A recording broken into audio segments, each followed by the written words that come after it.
Busy weekend for you here, Troy. 3 games, 3 divisional games. Is the team kind of getting back to a point where you feel like you're getting healthy again? Not really. I mean, we are getting Lodin back tomorrow night, so that's going to be a huge addition for us. Scoring goals, since the first couple, maybe 3 games has been a little bit more challenging at times, and we've seen that last week against Rochester, where I thought we were really good, and our lack of finish probably ended up putting that game into overtime. So having a game, and our message to Lodin, we met with him individually. He could be a game changer at this level. Now he looks really good. He looks actually quicker than he did in training camp. So we're looking forward to getting him back in the lineup. Other than that, there really isn't any change. Robbie had a setback yesterday, so he's going to be out for a little bit longer. And Howard, until he goes and see the surgeon and gets that cast off. So that's still weeks away. Goaltending situation is still in flux. Right now Bebo will start tomorrow, and can we get Mandalisi back by the weekend? You hope for, but Sogard, it's a wait and see approach with him. Thankfully there's no structural damage to his knee, so that's the good news.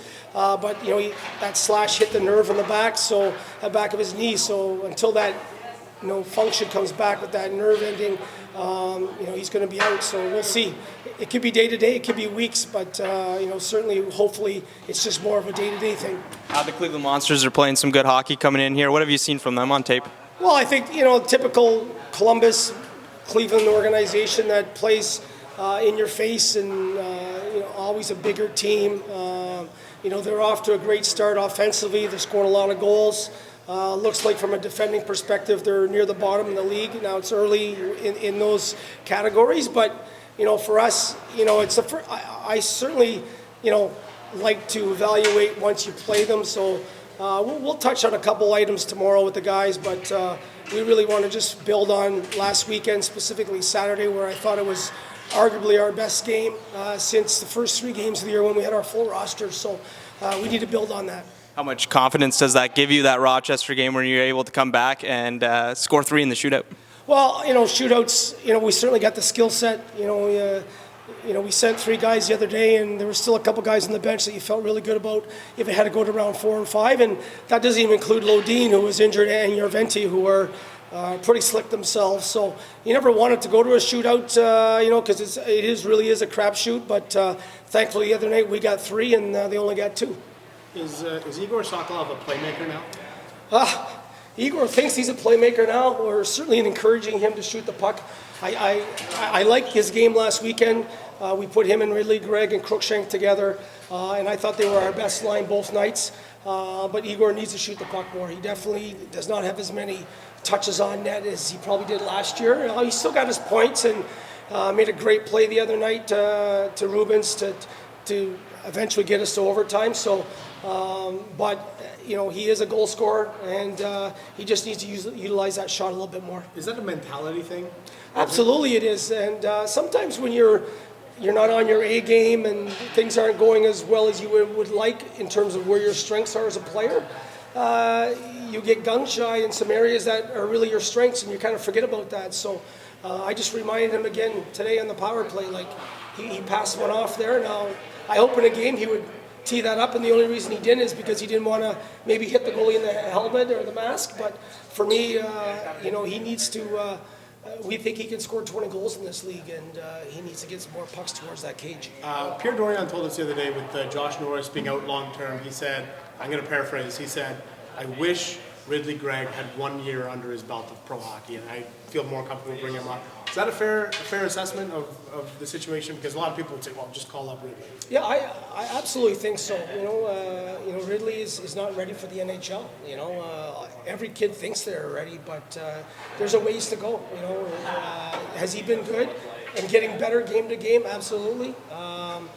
But there are nights where he gets dominated on face-offs. There are other nights where he's the best face-off guy. So there's some inconsistencies there, but it also depends on who you're playing and how good the opposition center are. So you're dealing with that in the NHL, where every center you're lining up against is good on face-offs, and just defensive play away from the puck, getting back and being able to defend, and So there's a little bit of ways to go. And is he close? Absolutely. I mean, the kid's going to be a player, and we all love him.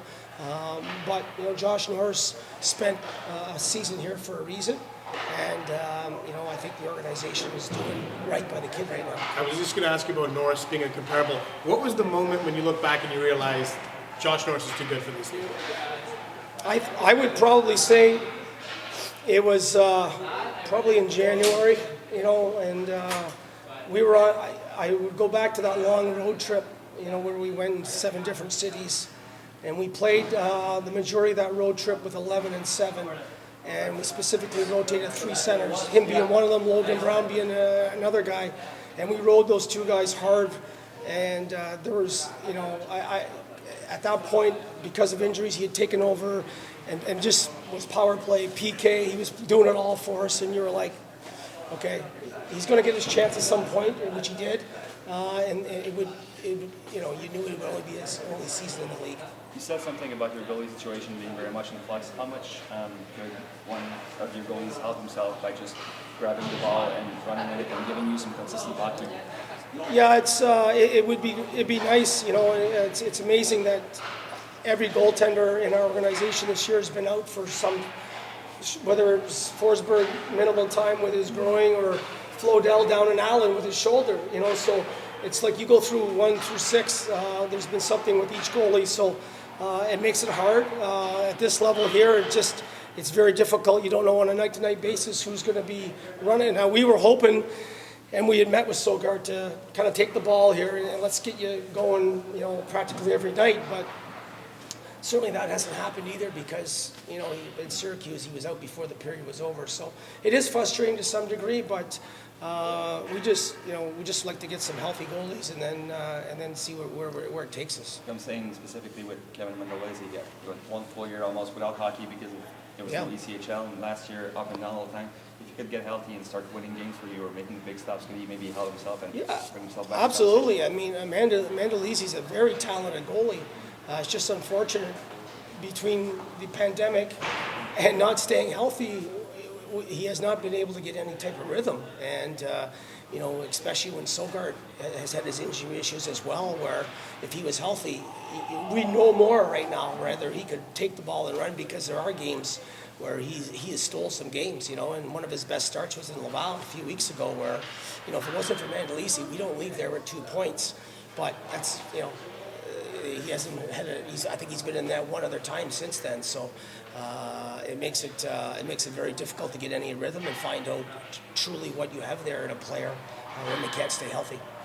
One last question for you. People are always curious about Lassie Thompson, kind of where his game is at. I know that all those times you're on with Lodin, you spoke so highly of JBD. He gets the call-up. Where's Lassie at? You know what? Lassie, last weekend was his best weekend, so that's a step in the right direction. Like even in practice this week, there's a newfound confidence in the air for him. And we've spent a lot of time off ice, talking to him, because the talent is completely there. It's just mentally that consistency from shift to shift or game to game. But we were very happy with Friday and Saturday. So as I've said to management now, the goal is to let's get him to string a few games together in a row. And then all of a sudden, when the call comes, you're like, okay, Lassie's got to go.